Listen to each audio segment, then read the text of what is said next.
Well, Ciryl, we're here in Abu Dhabi, the chance to fight for a title, a place you've been before.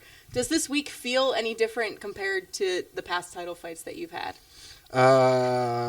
Something like I knew this feeling already, like you see, and I'm really comfortable on this week, on this Saturday, for this Saturday.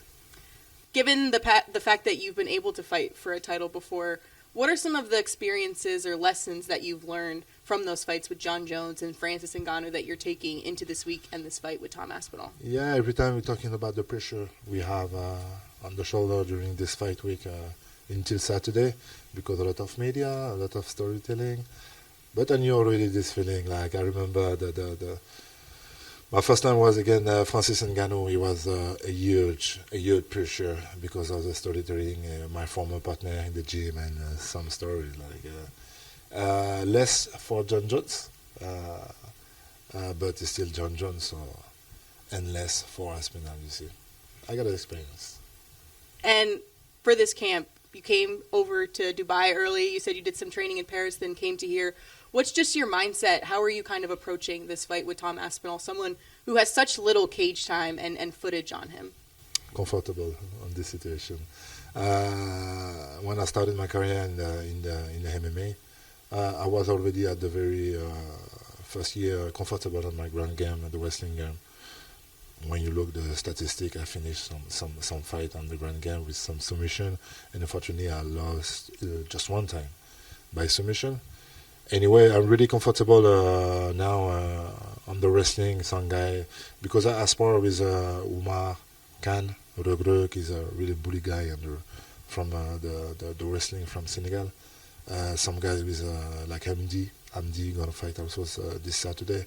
A lot of guys, wrestler guy. So now I'm really comfortable with it. And Tom is someone that has such short time in the octagon, but you've gone 25 minutes before. You've been under the lights title fights. When you think about what could happen in the later rounds, the third, fourth, fifth round, how does that kind of play to your advantage? I got the experience of the 5 round. So I think if we go on it, it's going to be an advantage for me, of course, because I know this feeling. Even if I know also a short fight, you see. So I think this is an advantage for me. And you've been able to bring the interim belt back to France. You've kind of become the face of French MMA. You're just here telling DC you moved to Morocco just because of how crazy it is in Paris. But for you, to be able to look back at all the past UFC Paris events, to go as a fan, to compete there, when you think about the path that you're helping pave for French MMA, how special and important is that for you? It's going to be really special. This is going to be make me proud, really proud. I was already when I got the interim belt, and the feeling was really huge when I did some meeting with my belt, with the fan, with the fan in France, and everybody know now with the legalization, with stuff like that, more and more.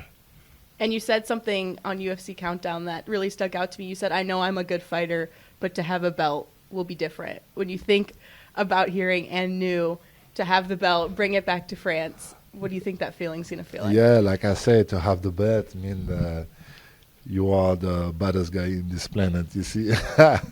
So it means something for me and for the people also, and I'm going to be really grateful about the life. Well, Ciryl, best of luck to you. Yeah, thank you very much. Not congratulations. Yes. Best of luck to you and good luck. I like it. I like it. I like it. I'm getting ahead of myself. I'm so used to the post-fight congratulations.